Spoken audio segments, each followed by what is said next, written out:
Alright, so we're going to do a video on this Chrysler 300. Figure it's not the most interesting, but we will go ahead and do a video on another dog leg. So this piece right here is called your dog leg. So it's called on all vehicles. So it's knocked in. You see, pretty bad. So we got to get that kink out.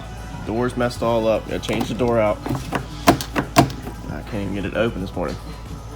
But yeah. It's a higher mileage car, so it's just a nice, easy, quick flip. It needs to be cleaned all up. As you can see how dirty it is. I'm actually going to show you some pretty interesting stuff when we go to clean this one. But overall, it's not terrible. Seat's all tore up. We'll probably throw maybe some seat covers over the front if I got some laying around left off another car. But right now it's really hard to get vehicles in. It's got good tires. So it's hard to get vehicles for a good price right now, so you pretty much take whatever you can get at this point. Normally I wouldn't buy this car with this mileage. It has 184,000 miles, which is high mileage in the dealership world on this vehicle. So normally I would stay far away from that. Normally I try not to buy over 170, but I bought it anyway because we need some cars. So let's do this repair, let's knock this thing out, get this thing painted, and get it for sale.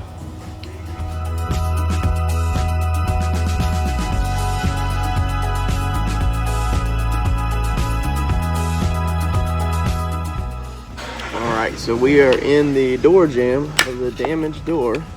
What you're gonna do is you're gonna come in here and there's some little release tabs on your plug normally. So you pull back this rubber and you can see you got these. I don't know if you can see it really, but you got some little clips right here on the bottom and on the top that you have to push up to get it out of the hole. So once you get them released, your plug will come out, and then you're going to have another clip right here on the actual plug that you're going to push. And then now your plug's undone for your door. Then we're going to come in here. Alright, so then you're going to come in the door jambs, and we're going to undo the door hinges from the inside jamb with the door closed. This is going to be your easiest bet to get your doors off by yourself. If you got somebody give you a hand, you can open a little bit. There's really no reason to that. So leave your door latched, come into your door jamb, unbolt your door jambs from this way, get your bolts out, and then just pull your door off. Now this door jamb does split in half, so you can undo the door jambs, but when Eddie went to Pick and Pull to buy it, trying to find a good word, the idiot that brings him up wanted to charge him for a full set of door hinges, even though he only was getting half the hinge that stays on the door, because they do split in half like a Chevy or GM truck hinge. So we have to leave the hinges on the car, being our door from the junkyard doesn't have no hinges. So we're going to take these bolts out and then unhook our door handle, just like you're opening your door, and then set the door down. When we go to put the new one up, we'll put the new one up, leaving the hinges will still be on there. We'll clip the door into place just like you're closing your door. Then you can come in here and put your bolts in. So the striker and the latch actually will hold the door in place for you to get it on and off if you're doing it by yourself. Makes it way easy.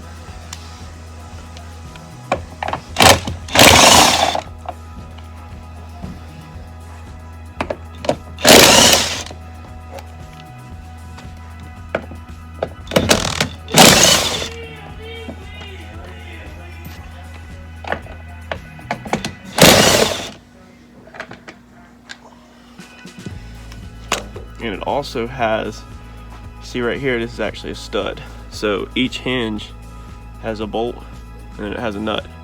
So it's not like the door is just gonna fall off, because you're actually held through with a stud on each one. That one's up top, that's a stud. So when you open the door, you'll have to open it and then go that way to get it to clear the door hinges.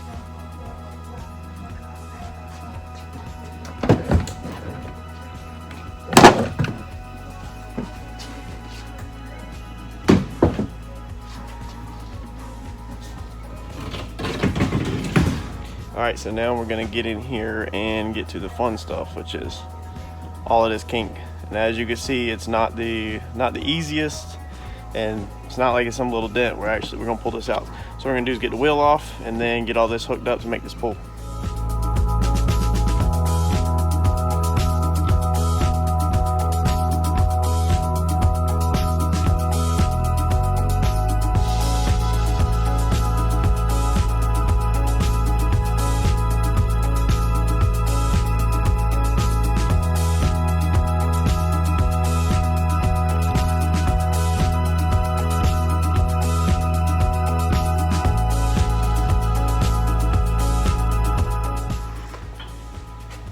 Alright, so the problem you have on this is your plastic inner fender is in there.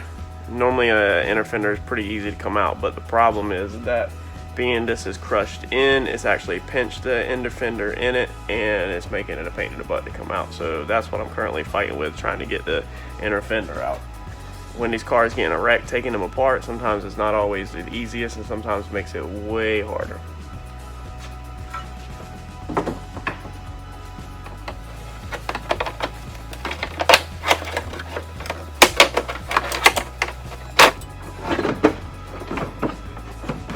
No inner fender at all. It should take that much work to get out.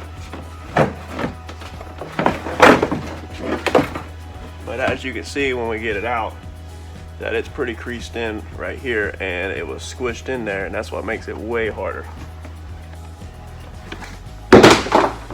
So now we're gonna get up inside here and start making our pull and start working all this slowly. I think I'm gonna just put you on a time lapse so you can watch how everything starts to come out. Hopefully it goes smooth.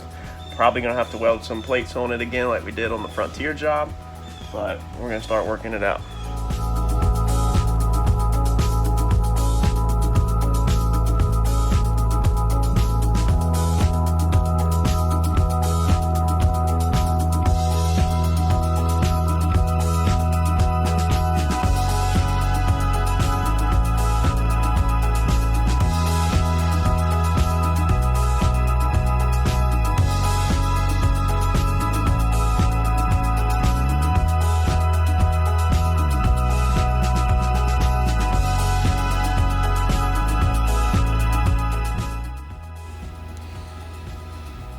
Alright, so there's the first rough pull.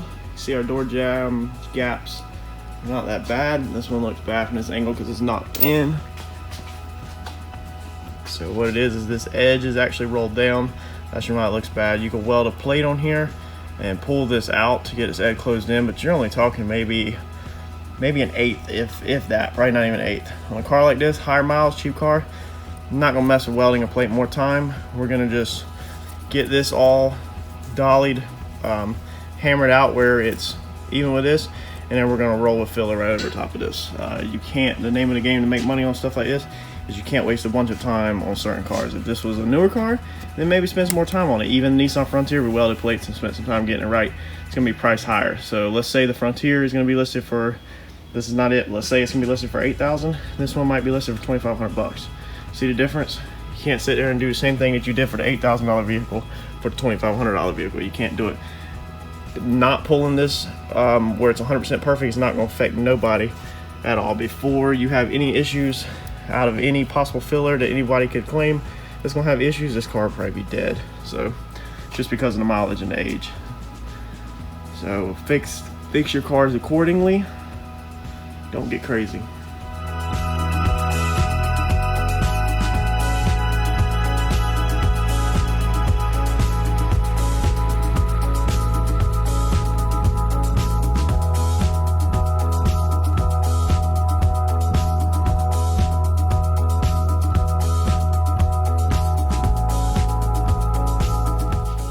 Alright, so all I did was take a simple piece of 320, took a 90-degree grinder first off and got off all the loose paint, because I don't want to deal with loose paint. You don't want loose paint because obviously loose paint's not sticking. Your body filler don't stick to it good, and you have a failed repair down the road.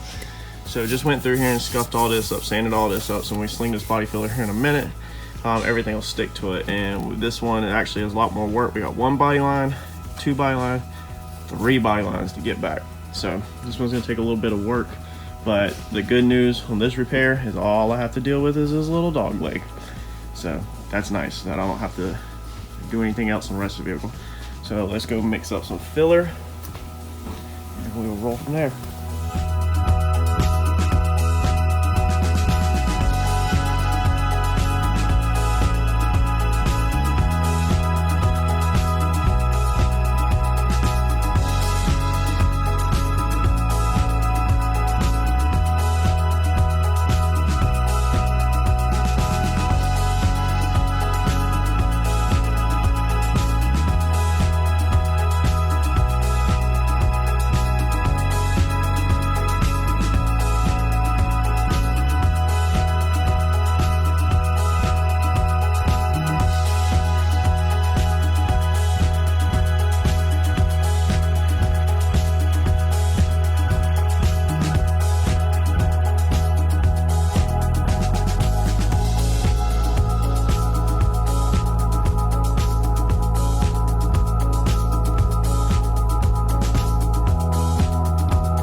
right, there's our little Chrysler 300.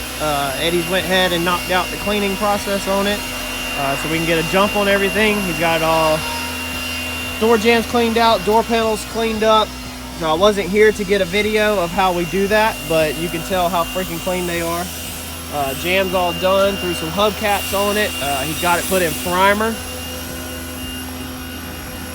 So you can see, got a primer on it, got some guide coat on it. We'll come in tomorrow and block all that out. And then we're only gonna paint the quarter panel on this one. But yeah, like you remember the driver's door, how dirty it was? That's what it is now.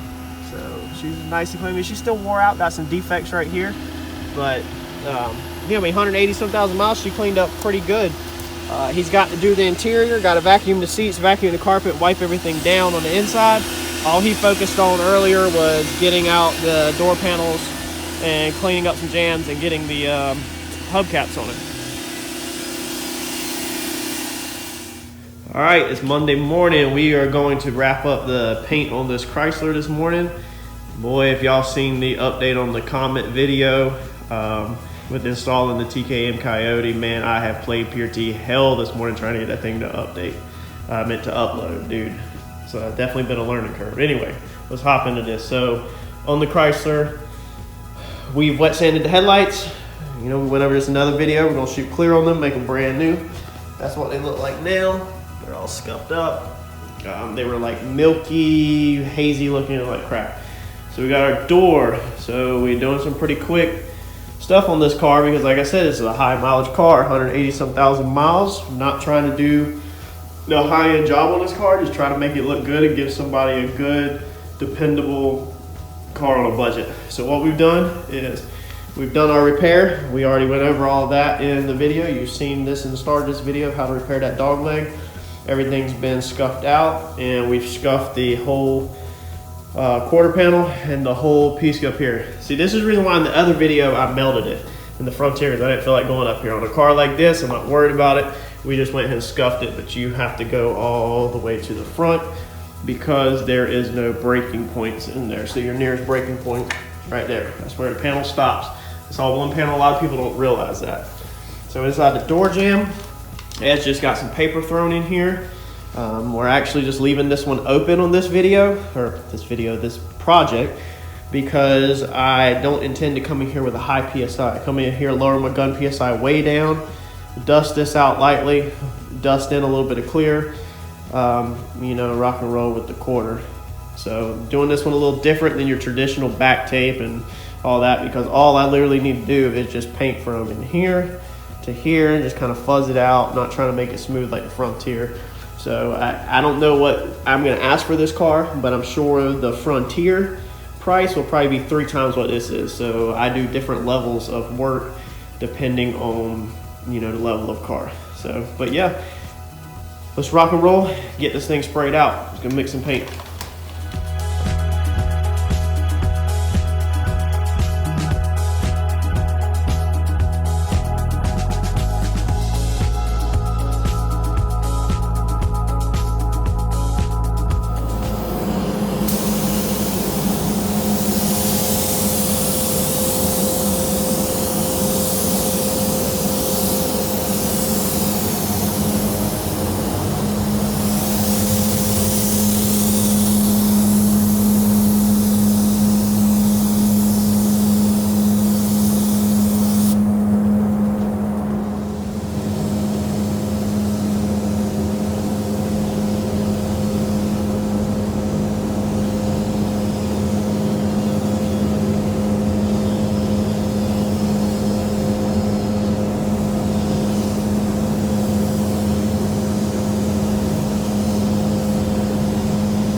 So that's a wrap on the Chrysler 300. Got it all cleaned up, gonna list it. Got the pictures taken today. Turned out pretty good. Interior cleaned up pretty nicely. Not bad for a higher mileage car. Just a basic little quick flip. Hope y'all enjoyed it. Make sure you subscribe and we'll show you more of how this business is done.